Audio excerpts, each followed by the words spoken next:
it's really important if you're starting in media buying to start with controlled testing first, not be afraid to collect data, and then away from data, identify winning channels.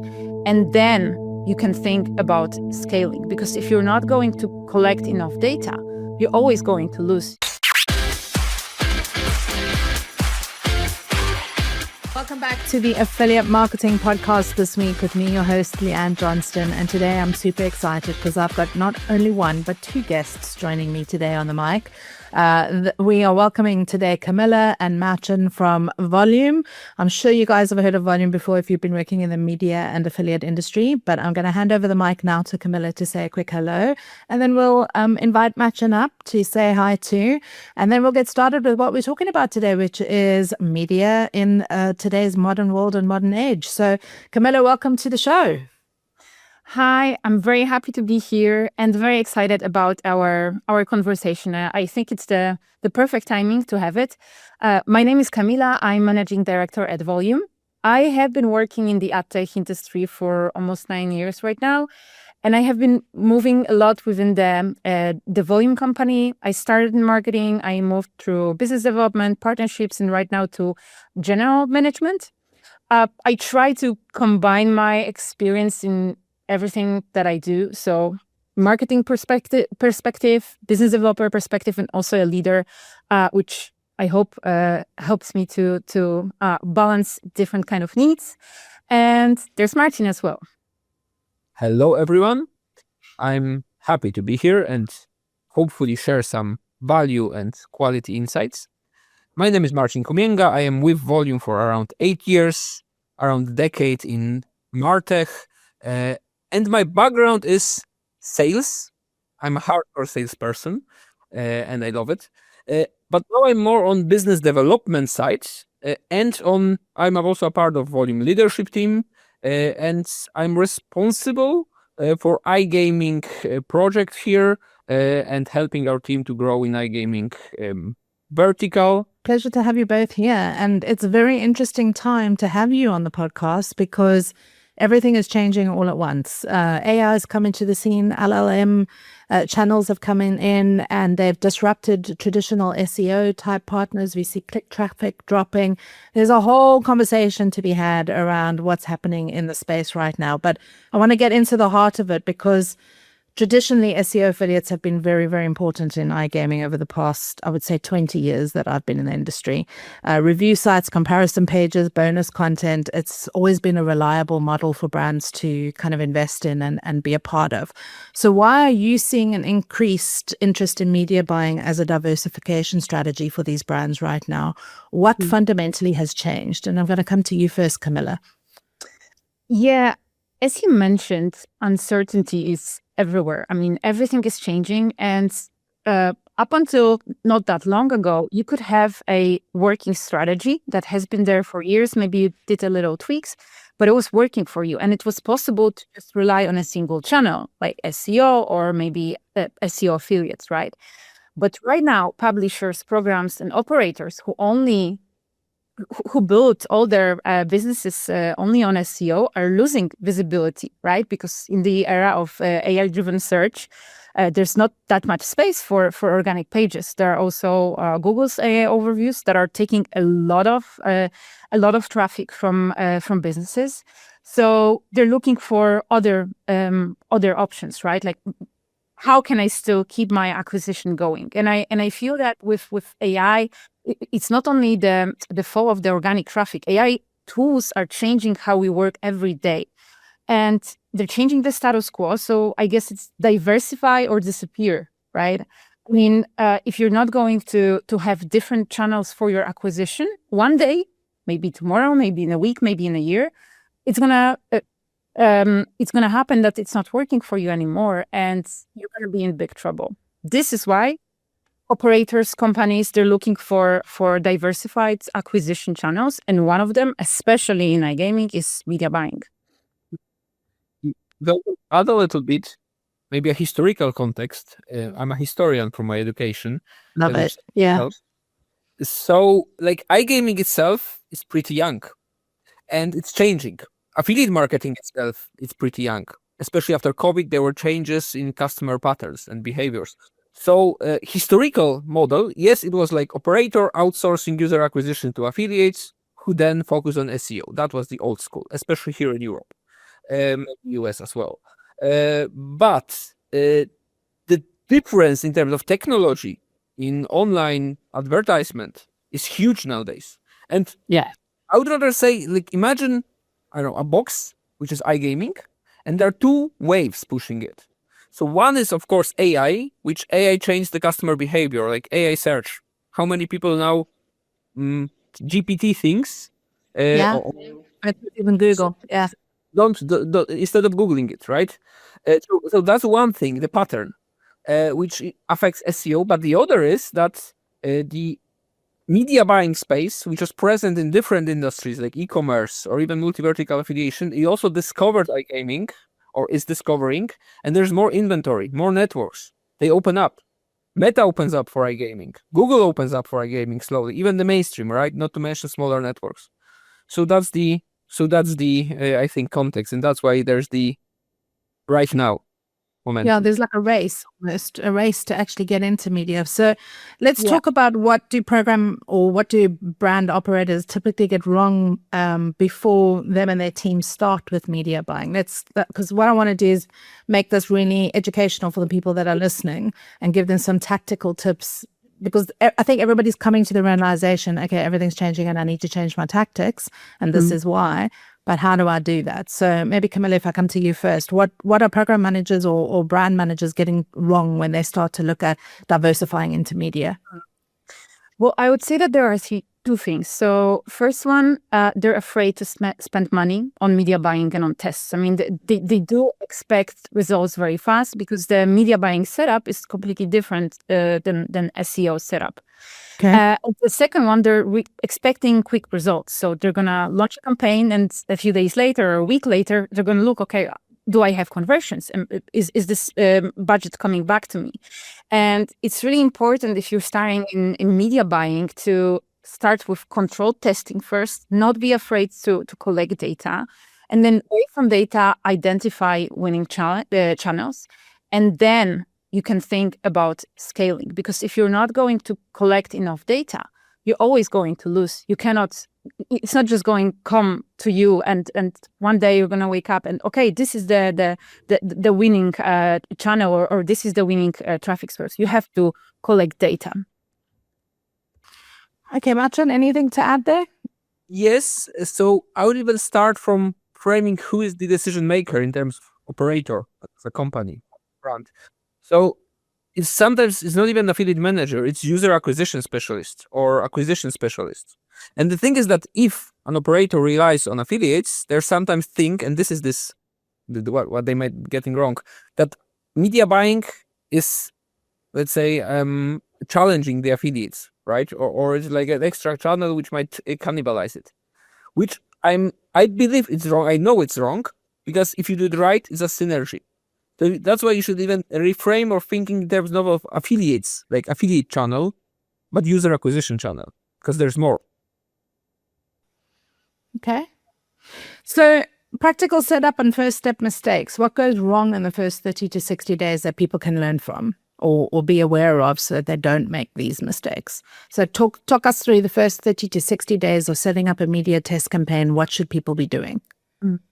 Yeah, so I would say that one of the first mistake that they're making is that they don't have technical knowledge. They're not technical at all. I mean, if you want to start media buying, you need to configure your tracking, right? You need to know what UTMs are, how do they work, what type of redirections you may have, you need to understand how postbacks are working. How does the cookie behavior look like? So if you don't know how this is going to work, it will be very, very hard for you to set up the tracking and start running campaigns. And then secondly, they very often lack data analysis skills. So let's assume that you will be able to set up your tracking.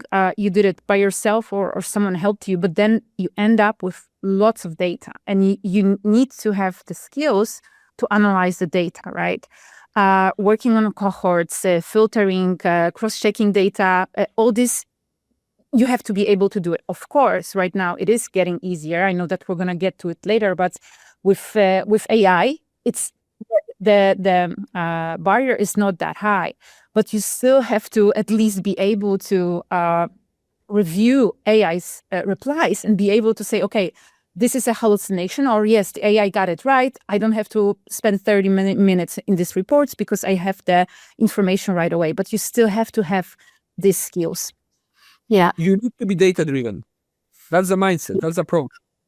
And if I can add to this, like, the main problem they have, or the main mistake they do, even on day zero, before starting, is the conception. Because sometimes it's getting better, but a couple of years ago, I was hearing on major iGaming shows this phrase like, oh, paid media, pop, push, whatever, native, it doesn't work. Because they compare it with SEO. They need to understand it's different. The funnel is different.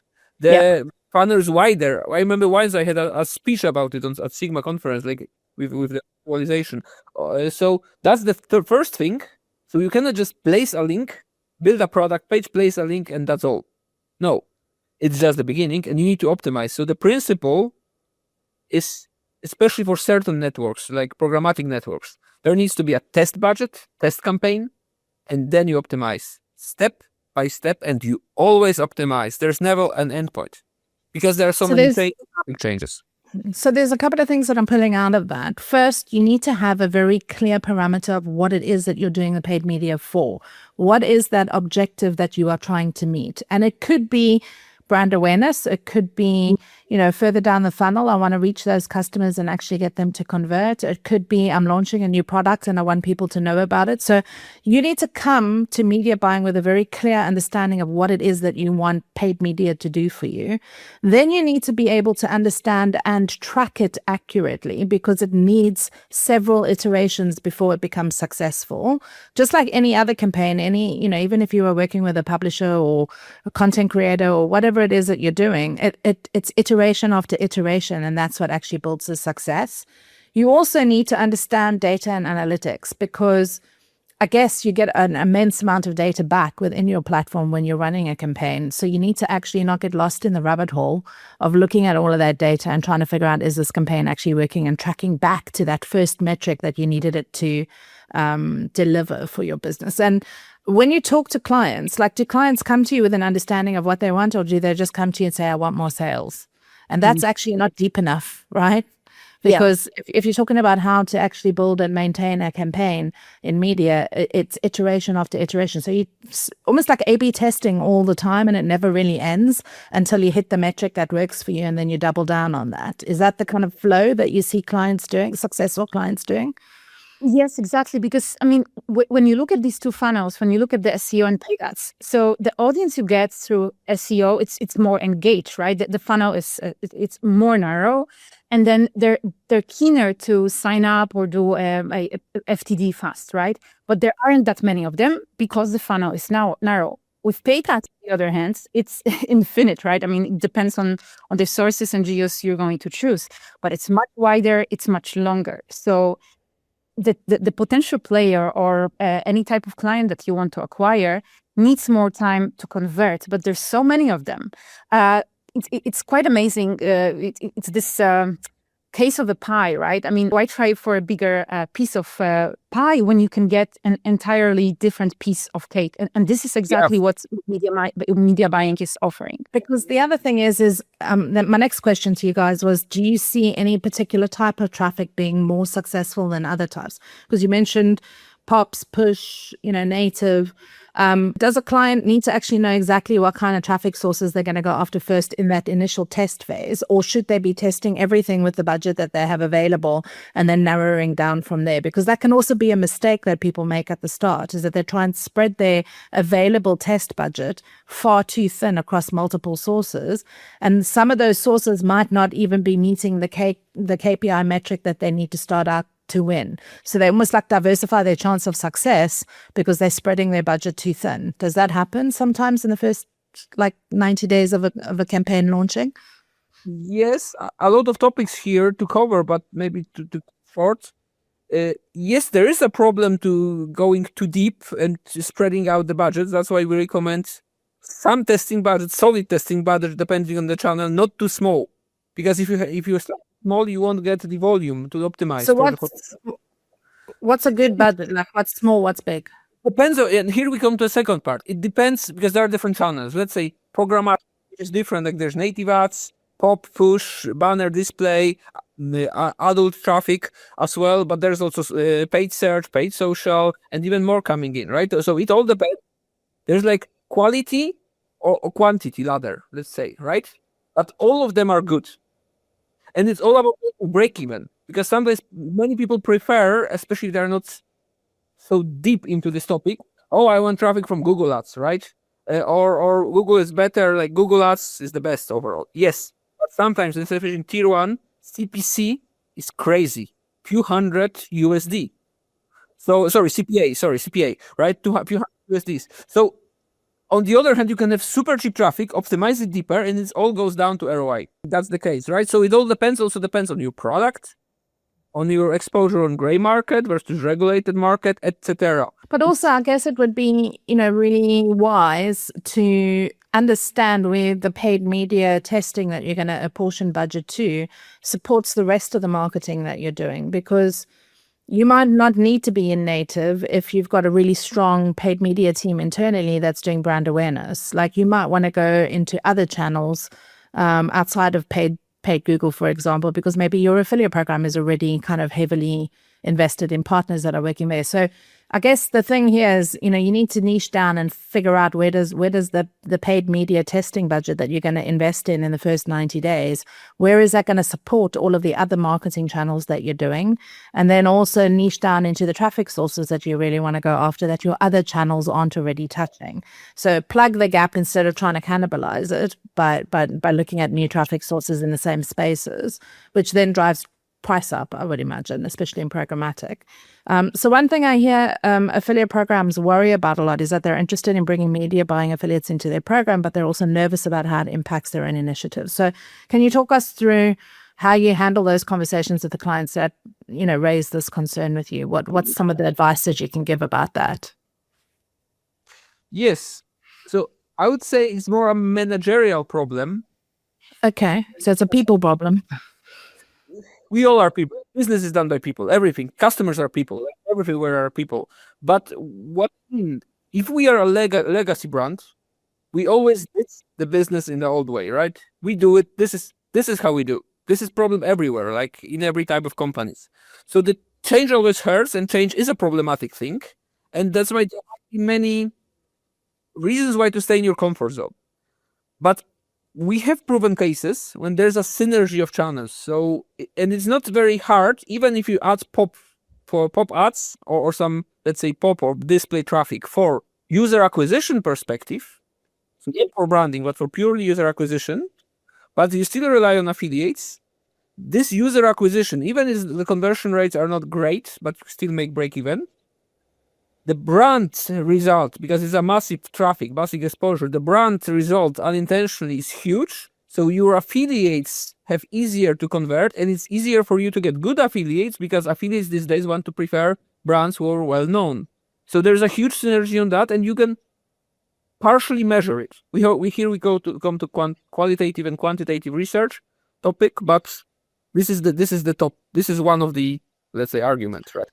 Well, there was some research, and the only reason why I remember this is because literally I spoke about it this week in a meeting with another client, but there is some research that proves, especially here in the UK, through the APMA, they record data through networks, multiple networks, that there is a massive halo effect of how paid media and affiliate works together in order to increase brand. And I think it was something, and correct me if I'm wrong, and I'll try and find the research, but it was something like 18 to 23% uplift when you are leveraging paid and affiliate together, which isn't actually trackable anywhere because it doesn't belong in any one channel. So exactly what you've said, that synergy actually exists without us actually tracking it back to the revenue money that's being spent. But it has been proven not only in gaming, but in other industries too.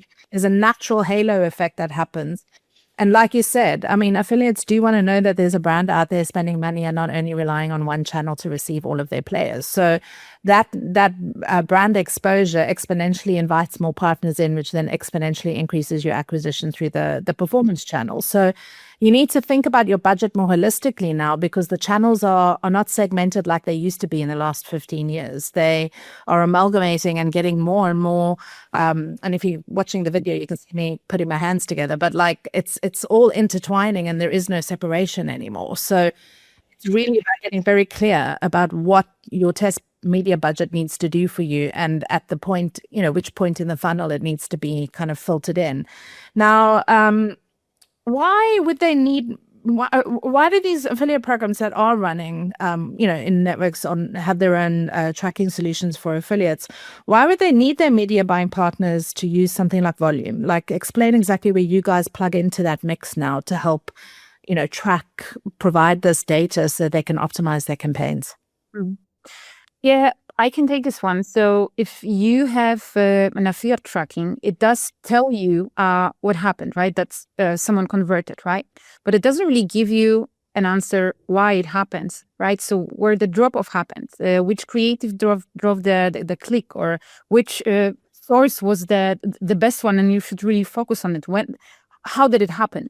And if you work with volumes, if you work with a lot of traffic, media buying or affiliate traffic, you need to know why things are happening to find the winning models. So this is where Volume comes in. Volume helps you with this multi-channel approach, and it allows you to really find the winning combinations of creatives, headlines, landing pages, and offers. And then it allows you to optimize them like crazy and just push as much traffic as you can to the winning ones. And just make sure that your budget is not wasted to those that are not performing. So do you find a lot of clients actually use their media budget to optimize the campaigns that they push out to affiliates when they know that they work? Because that's what I would be doing with Volume. I'd be using the data in there to actually then replicate what's working and push it out into other channels to get better ROI and better conversion. Well, is that just me because I've got 25 years experience? Depends, because sometimes, especially with big operators, they're silos.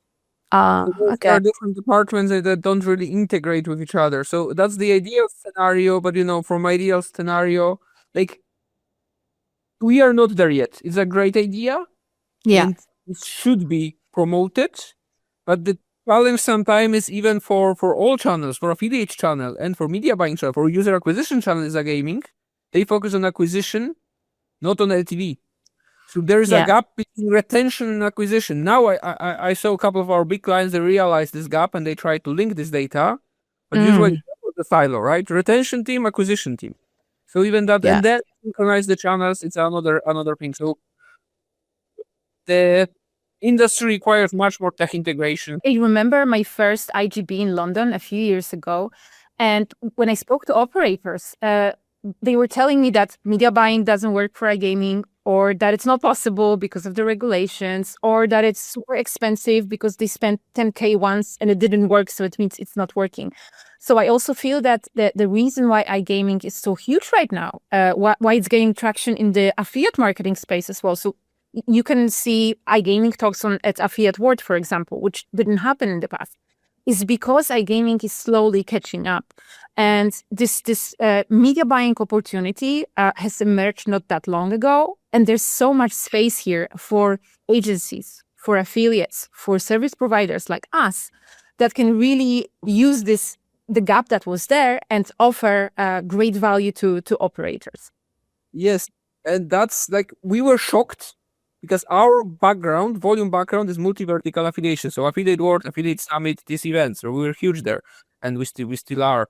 And when I was at this first iGaming conference, my first iGaming conference, IGB pre-COVID, 2020 it was, I think, I was shocked because the biggest players, even in terms of technology, affiliate platforms, they missed up pixels with postbugs, and there was no idea what's that, and we couldn't believe it. Clients which I have from outside of iGaming, it's hard for me to convince them that postbugs are new to iGaming. It is. It's always been last click and nobody's ever spoken about anything else. But now the internet has actually forced them to catch up, because consumers are changing the way that they discover, search, find information. Many reasons for that, but that also makes sense for me, because if you are an SEO-based affiliate or operator, you don't need such a real-time accurate data, because you build a product and then the link is there, right? And you optimize only the product experience. If you are in media buying, you need to decide what's working well and what's working not, like in real time. So that's thing. But let me maybe link to this question. So why do you need a specific media buying platform if you have affiliate tool like Income Access, NetRefer, My Affiliates, or whichever? So we have features that they don't, and they have features we don't. We are different tools. So these features are deep optimization, integrations, API integrations with network, automatic rules. I could name the features, but it's not about that.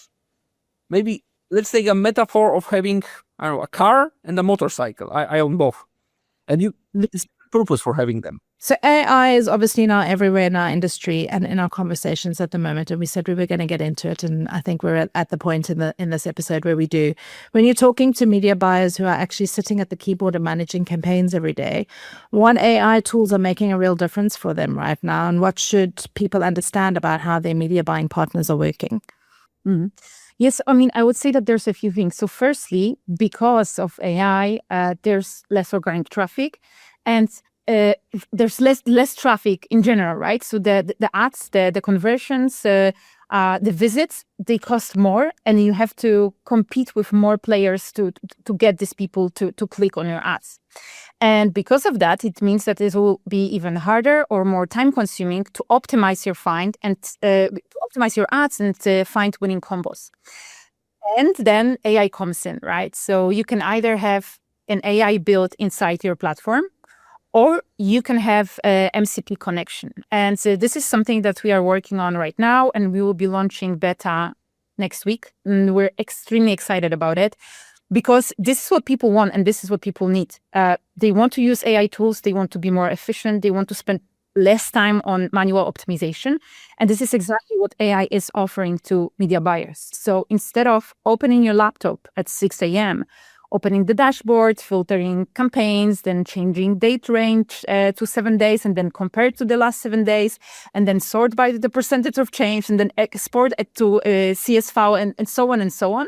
You could just tell your agent, hey, please prepare me the report for the last week, and then compare them to the last 8 weeks. Tell me the best 50 campaigns by spend, la, la, la, la, la. It's really amazing what you can do with AI right now. Instead of spending hours on manual job every day, or instead of hiring a junior media buyer that will give you the basic info, you can get it within seconds or minutes with AI.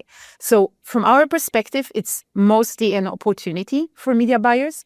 But at the same time, we do expect that because the barrier is going to be much lower to enter the media buying, there's going to be more media buyers, more ads, and then again, it's going to be harder to compete for this traffic, and paid advertising may get more expensive. I was going to say, it's obviously going to drive up costs. So if you're listening to this podcast, you might want to get in and start testing your paid media budget before the CPCs or CPAs or whatever you're paying on gets too expensive, because it can make you more efficient as well. So if you're saving 4, 5, 6 hours a week, that's almost an extra day's worth of work that you get to go find new traffic sources to test and implement, and or create more creatives to test and implement and get more efficient. Like, many things could change with AI, because it's like, in terms of technology adoption, there might be many roads yet, but I believe it will be there sooner or later. And I feel that it might change the role of media buyer. So he won't be a media buyer. He will be media planner, media strategist. Maybe even the role, the job description will change soon. So as you said, it will be more time for discovering new options, for connecting with people. So maybe people skills, human skills, right? Manager, integrational skills. So I believe AI will do the, let's say, robotic work or mathematical work, data work. but the humans are about to make decisions and connections and directions, right? What about using AI especially, in iGaming, obviously it's a highly regulated industry, but for regulation and compliance, because that's always another thing that, CMOs speak to me about in terms of, how do we protect the brand? How do we protect the, content that's being put out there by creators? Is there a way to actually do that kind of like fraud and compliance monitoring using AI tools now as well? So you can manage what gets put out there? Yeah, that's MCP precisely. Because if you have a built-in AI inside your platform, let's say you're using, I don't know, some kind of service provider, and they have built AI. You have to see what kind of regulations they have. Do they have terms and conditions? What kind of data they're sending? It's risky.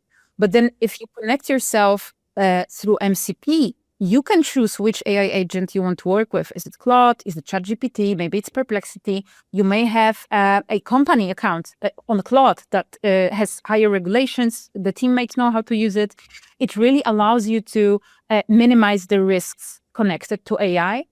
And this is also something that we have found when we spoke to our clients and their needs in terms of AI. So like Martin said, that's the first one. They still want to be decision makers because they're the ones that are responsible for the budgets. Their boss is going to come to them and ask them, hey, why did you waste 50,000 K? They're not going to ask AI, right? That's one thing. But the second one is they still want to do it without a high risk. They want to do it in a safe and a secure environment. And this is why the MCP connection really allows them to do it in a safer way. Yeah. And regarding this compliance aspect, for sure AI will help to filter what's happening in terms of brand protection, but there's one thing that needs to happen first. We need to have attribution or at least click ID tracking. So we need to be able to link a click with the result. And that's why the postbacks are so powerful. And that's why I convince every operator to have it for brand protection. Let me give you an example. We really had this case a couple of months ago with one of our clients, great client, one of the biggest affiliate companies, public company, not to mention them. They had this case that an operator they work with, he asked them for some compliance issues. They were able in a moment to find out a particular campaign, ad ID, traffic source, and then to check and then to contact it and then to protect their reputation and relationship because it's trackable and traceable. That's amazing. All right, I want to move into some real world examples because we've been talking about how wonderful media buying is and how you should be kind of approaching it in your business if you're starting out and you want to, explore how this can help you. Can you walk us through a specific situation where a brand, a program, a manager really benefited from adding media buying within their kind of like acquisition mix? Have you got any case, like a real success story that you can share with us right now? Yes, we do. We have worked with, we are working with many operators. Maybe I'll start from this side of the market. So in most cases, it's not that one day they wake up and they say, okay, I want to have media buying, and they hire people and then they just start and it's working, right?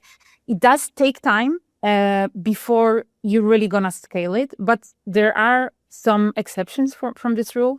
And there are operators, I mean, we did have one, we still have them. They were just running their traffic through affiliates and through SEO. So like for many iGaming operators, that was the core part of their business. But they decided that they would like to have another pie, maybe try something else. It was a few years back. So this is why I decided to bring up this example, because this happened at the times when media buying wasn't a thing in iGaming. They started to work with us. They hired a media buyer who was she was actually an experienced media buyer. We did connect them to our traffic partners from Popular Ads, from Adstera, from different push and pop sources. And one by one, month by month, slowly they started to send traffic to their campaigns. They set up everything on the volume side.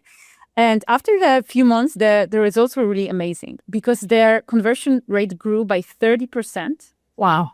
30%. That's significant. Yeah, we were even surprised that you can get to such results. And what they told us is that they saved around 9 hours of the work every week that they had to put into getting the traffic and getting the conversions. So that was quite amazing. And That's one whole working day a week. I mean, that's like hiring an extra person. yeah, I know. And then just this. We're still working with them. It's been 2 years ago, right, Martin? It's been a while, but they're still a client. They have grown significantly since then, but they're still running paid advertising, and they are diversifying, not only relying on SEO. So has that, I mean, you don't have to say the brand, but have they changed the way that they think about their acquisition budget now? Because coming from the traditional kind of paid and SEO and affiliates, really heavy content and kind of review and CPA, revenue share, whatever they were paying, and diversifying into multiple other channels on a paid basis, because I'm sure they must be doing lots of different types of commercial metrics now after so many years of testing. Has that business fundamentally changed the way that they think about their acquisition budget as a whole, or are they still kind of siloing it into the 3 channels? Because I would imagine that all of that learning, they've probably reviewed how they view acquisition as a whole. So in their case, they changed the approach, but not completely, because of the nature of their business, and they are well known. Even at IJB, they are quite well known. They are very strong in relationships. So they still have, and the nature of their business is that affiliates are still very important for them. So they should build a stable extra channel is complementary, which is just in case, like if there's a problem with affiliates, we can scale it. So we are flexible, but that's their only model, right? They didn't shift in that particular case. They just added another, let's say, pie, which they can taste whenever they have 2 pies is better than 1. Exactly. And one is sour, another sweet. Yeah, but the other thing that's interesting is that there was no cannibalization. They've actually grown their business by 30%, not by cannibalizing what they were doing in any of the other channels that they already had established. So I think that's quite interesting.